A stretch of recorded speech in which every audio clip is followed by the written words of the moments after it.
What's going on, YouTube? It's your boy, CamATL, and welcome back to another NFL video with your boy. Drop a like down below because I already know you're gonna love it. Subscribe to the channel if you haven't already. Comment anything in the comment section and enter your name into the $50 giveaway I do every single week on this channel. Congratulations to Pat Wesley. Pat Wesley, you are the winner of the $50 giveaway from last week's videos. Appreciate you watching. Hit me up on Twitter at Cam_ATL to give me your information so I can send that right over to you. As always, comment below in the videos that I make throughout this week for NBA and NFL, and it'll enter your name into that $50 giveaway, and I'll announce it the following week. All right? As you guys can see, we are back with the first look lineup videos, baby, and I'm excited about it. I got a little something slick here for us, and I'm going to talk about the guys that, as you guys know, early on in the week, we'll do a first look lineup video where I'll put a full lineup together with you guys, and we'll talk about the players in the first look lineup. We don't really expand into the slate until later on in the week on Friday when I do the final slate breakdown. But for right now, we're just going to build a lineup together off just kind of first impressions of the slate, get you guys going on the right route. All right? So, first and foremost, once again, I'm loving the Detroit situation. All right, last week, week 13 was a huge week. Like I said, finished top 10 in GPPs last week. It was amazing. In week 14, I'm expecting the same thing once again. And Detroit is where it's at. Minnesota Detroit game is where I want some exposure here. So, Jared Goff is at home once again in his dome. I'm going right back to Jared Goff, and I'm pairing him right back with this absolute stud receiver, Amon-Ra St. Brown. Okay? Jared Goff and Amon-Ra St. Brown are fantastic options for me this week. Once again, they're just in amazing spots at home in a great matchup against Minnesota that just gave up over 22 to Mike White. Okay? Jared Goff just is facing a Minnesota team that just gave up over 22 to Mike White, gave up over 26 to Mac Jones. Okay? They have not been the greatest. And he's at home and projected one of the top team totals on the slate. Like, Detroit has been getting hot, and their offense has been on another level. It's great to see Jared Goff really out there slinging it like that, too. Amon-Ra St. Brown is an absolute stud receiver now. It's just fantastic to see. So, Jared Goff paired up with Amon-Ra St. Brown is the first start that I like here. And as always, I like to give some reasoning behind when I'm building and kind of give you guys ideas of great ways to kind of build and correlate. Another reason that I like the Detroit Minnesota game is not just because of the matchups, but if there's great correlation here. Going Goff paired with Amon-Ra St. Brown, there's options to run it back with on the other side as well. And the option that I'm going to go ahead and run it back with real quick is going to be TJ Hockenson. TJ Hockenson's going back to Detroit. And we know that Hawkinson's been getting some good targets in this Minnesota offense. I'm expecting a big game here for him back in Detroit. You know Cousins is that type of guy. Come on. You know Cousins is that type of guy to just pepper the guy going back to his old team like this. Like, this didn't happen a long time ago. This happened this season he left Detroit. So Hawkinson's in a fantastic spot, and I've really liked getting that run back in that game there as well. Another value option, actually, let's do the rest of the line. Now I'm going to put the other value guy from Minnesota, a guy that I like at his price at the flex position. So let's just go in order here. Let's go running back.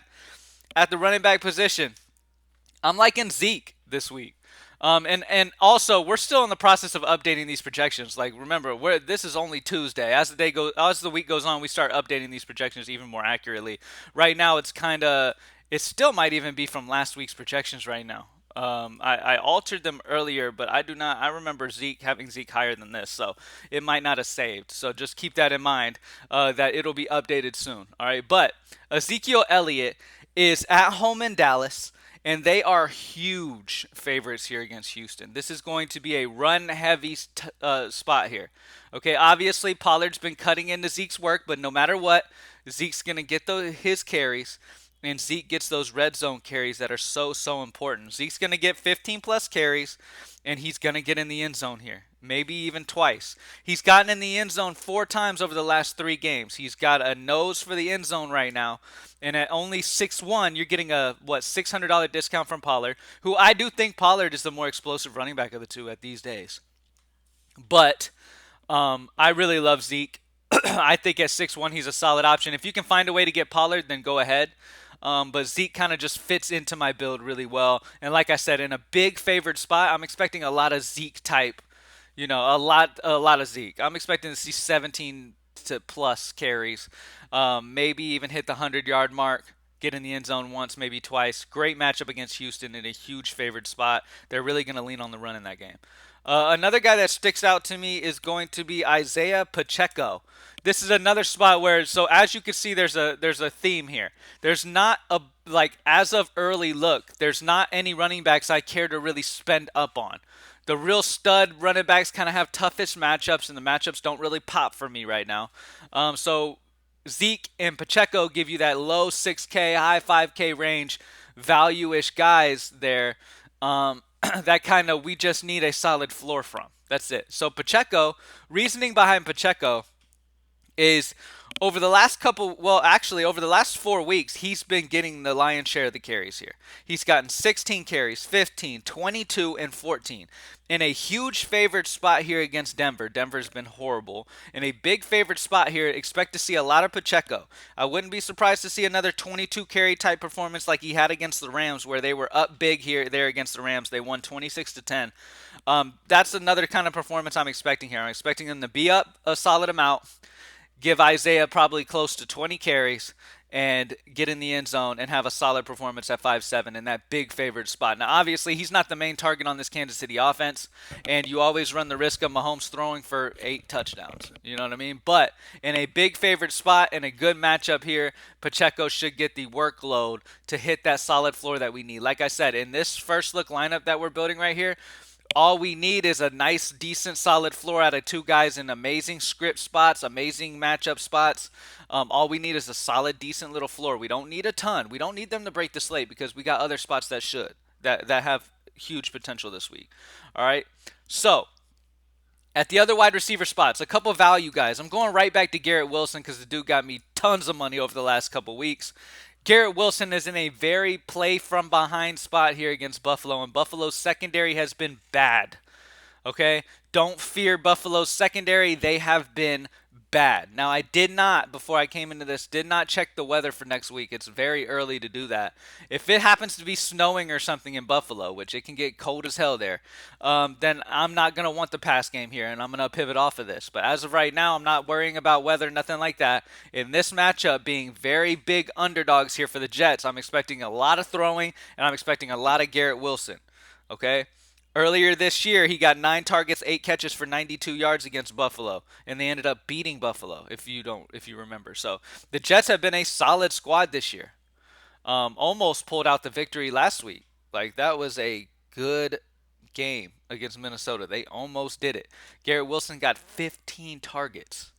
So Mike White loves to throw to Garrett Wilson, and in a spot like this where they're going to be behind, it's amazing game script for him. All right, next up. Before you know it, DeShaun Watson's going to get it together a little bit, all right? He had a lot of rust in that game against Houston, and I didn't play any DeShaun Watson. There was no way I was taking him in his first game back. Rightfully so, many people didn't. But this is the second game back now, and they're in a underdog spot here against Cincinnati. Now, DeShaun Watson's going to have to drop back and going to have to air it out, and giving him another week with the team to get that timing right, and giving him some more time here to feel more comfortable. We know the type of potential DeShaun Watson has. Okay, take advantage of the fact that he just had a horrible showing. Take advantage and take some pieces out of that for this week, because a lot of people might be sleeping on him now. It might be kind of playing the wait and see, like I'm going to wait until he has that big game and then I'll hop on him. This is a spot where I wouldn't be surprised to see him come out and have a solid game against Cincinnati. I mean, it's a solid spot. Now, this is outdoors. I wish it was like an indoor game or anything like that. But at the end of the day, we know the type of games that Amari Cooper has on the road. All right. And Donovan Peoples-Jones is a guy that should have some success here. All right. He got 3 targets, 3 catches for 44 yards against Houston last week. He is under 5K, and I'm expecting a big, solid game out of him this week. Like, something tells me Donovan Peoples-Jones is going to be it. Like, a solid, like value-ish guy under that 5K range this week. As the week goes on, we're gonna have more value pop in. You know what I mean? And that could take this spot for sure. But I landed on this price point, and I do like this. I also like Zay Jones. Tennessee's secondary has been dreadful, so I really like. If I was playing multiple lineups last week, obviously I only focus on a fave and like maybe a GPP. If I was making multiple lines last week, I would have had that Hurts to AJ Brown pairing. I really loved that pairing, and I even looked at it for the fave a few times. I just didn't think that game was going to be script wise the greatest there. But anyways, Zay Jones is an option here. Donovan Peoples-Jones in a play from behind spot with Watson hopefully starting to get his feet up under him. It should get better and better as time goes on. So Donovan Peoples-Jones, with that type of quarterback potential, like star factor that they have behind center now. He had a bad first week. I'm expecting him to come back and do much better here in a game where they're going to have to drop back and throw a good bit. All right. All right, couple more spots. I talked about another Minnesota play that I like, and that's going to be Adam Thielen. Adam Thielen's just too cheap for me. Under 5K gives me another Minnesota exposure in that dome, running back Detroit. Plain and simple. Adam Thielen's a solid option. He's just consistent target-wise. He's going to get you 6+ targets. He doesn't get in the end zone ton. He's gotten in the end zone 3 times this year. I'm calling a Adam Thielen touchdown this week against Detroit. Earlier this year, when they faced Detroit already, he got 8 targets, 6 catches for 61 yards, and a touchdown. I'm expecting him to get another touchdown, and at only 4.9, he's just too cheap, man. He's just too cheap, in my opinion, for a game that I really like. I like both sides of this game. I'm very interested in both sides. So we got Goff and Amon-Ra in that game, and then we're running it back on the other side with Hockenson and Thielen. There are ways where this could go horribly wrong, like Justin Jefferson could go out there and go 200 yards. If you want to run back some Jefferson, it's going to be incredibly hard to do because Amon-Ra's 7'8". If we get some really good like 3K value receiver or even cheaper running back in the 4Ks, like Walker's out, and we get a real big Seattle value running back or blah, blah, blah, whatever. It's going to open up more possibilities, and I would love to get like a Justin Jefferson run back with my Detroit guys because Jefferson's going to run haywire on them. You know what I mean? Like, I don't see a possible way that they stop it. Now, earlier on in the year, they did hold Jefferson to 6 targets, 3 catches for 14 yards, and Adam Thielen ended up being the big guy. So the way we're building here, we're kind of expecting that same outcome as earlier on in the year. Last but not least, at that 4K price tag, I'm going the Cowboys defense. As you guys know, it doesn't lock in on the lineup builder. Not sure why, but I'm going to put it right here. The Cowboys defense is what I'm going to go with. We saw what the Browns just did against Houston defensively. They scored like 3 defensive touchdowns, okay? And now the Cowboys get their go at it at home in Dallas. This is going to be dangerous for Houston. And it pairs up and correlates with Ezekiel Elliott. So I love the Cowboys D. I think they have huge upside potential this week. They really have legitimate defensive touchdown possibilities here against Houston. I really like this spot for them. And that just leaves 200 on the table. So we got Jared Goff in that great game at home in his dome. Zeke Elliott in a big favored spot. Isaiah Pacheco in a big favored spot. Amon-Ra St. Brown paired with Goff. Garrett Wilson, big underdog, nothing but throwing in Buffalo. If it's snowing or whatever, then I'm going to get off of this. But as of right now, I like the situation there. Donovan Peoples-Jones in an underdog spot. DeShaun Watson getting his feet under him, probably having a much better game this game, playing from behind against Cincinnati. Hockenson and Thielen to run back the Goff and Amon-Ra St. Brown plays. I think Hockenson's going to have that, big game here. I think that Cousins is that type of guy to purposely look to him a ton here against his old team. And then Adam Thielen just feels too cheap and gets me exposure to that offense as well. And then finishing up with the Cowboys defense, it correlates with Zeke, and the Cowboys should just have their way with Houston.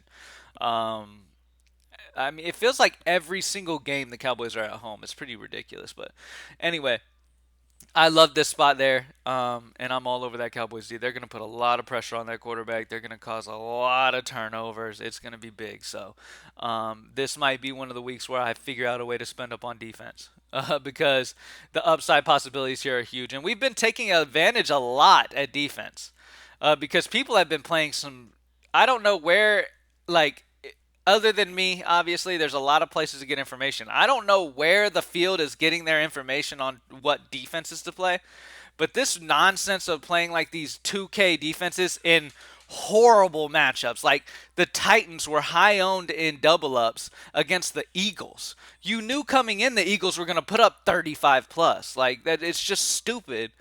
It's like, okay, there's no reason to play the 2K defense when there's a high chance they get a negative score, okay? And then that value you're getting is just doing nothing for you. There was just not a good enough reason to do that. I don't know where I get it, punt defense, oh, don't give a fuck about defense, but that strategy is not very smart lately. I mean, at the end of the day, yeah, punt defense if you can punt defense, but punt them in a good spot. Don't punt them just to say fuck it. They're not going to do anything good. They're probably going to end up negative, but I don't even care. No.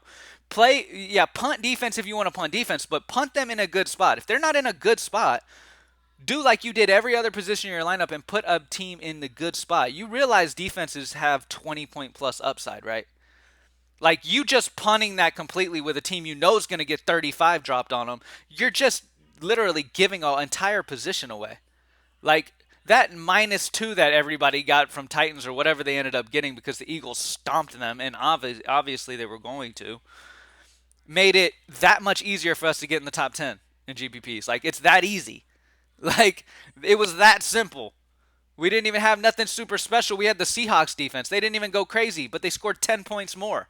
10 points plus more than the Titans defense and made it, and that's a whole extra position that these other people didn't have. It could be, you cashing could be a difference of 5 points. And for you to just say, okay, I'm going to play this defense, horrible matchup, but I just want to punt it. I don't give a shit. I don't care. That's dumb. Don't play that way. That's ridiculous. That's stupid. But honestly, I want the masses of y'all to continue playing that way so that Greenlight can, continue to be at the top. But y'all don't play that way. Fill your entire lineup having reasoning behind every single position. Don't just close your eyes and pick the cheapest defense and just say, oh, I don't care. I'm just going to punt that. No. You don't want to take an entire position away from you. Just like everybody last week playing the Titans. They pretty much built their team minus a position. They might as well they knew they were going to get a 0 or a negative. But they thought that was worth it. It's never worth it. Okay? Take the punt defense. If you punt defense, cool, but punt the defense in a solid spot at least. Okay? Take them at home, take them with a player missing, like something. So there needs to be some reasoning behind it. Don't just close your eyes and pick the cheapest defense and think that you're going to go crazy, because it's just not going to happen. The chances of the Titans ending up in positive points against the damn Eagles, the best team in the NFL, were very slim to none. That was not going to happen. So people playing that way is pretty ridiculous, especially in double ups. Come on, that's more of a GPP. I'm going to take a chance on upside receiver. It gives me 5 extra hundreds. I'm going to, but yeah, y'all, please. I like when y'all make it that easy for us, but come on, man. That's just ridiculous to me. Like this week, right? If you're going to punt a defense, don't go all the way down here to the Panthers against Seattle at 2-2. Don't go all the way down to the Texans against Dallas. This is probably what everyone's going to play. Everybody's probably going to play the Texans defense at 2-1 against Dallas because they're 2-1. Not keeping in consideration that the Texans are going to be beat by 50 points and they're asking for a 0. I would much rather go the Buccaneers and spend an extra $800 to get a defense that could absolutely smash against San Francisco without their starting quarterback. That's the way you need to play it.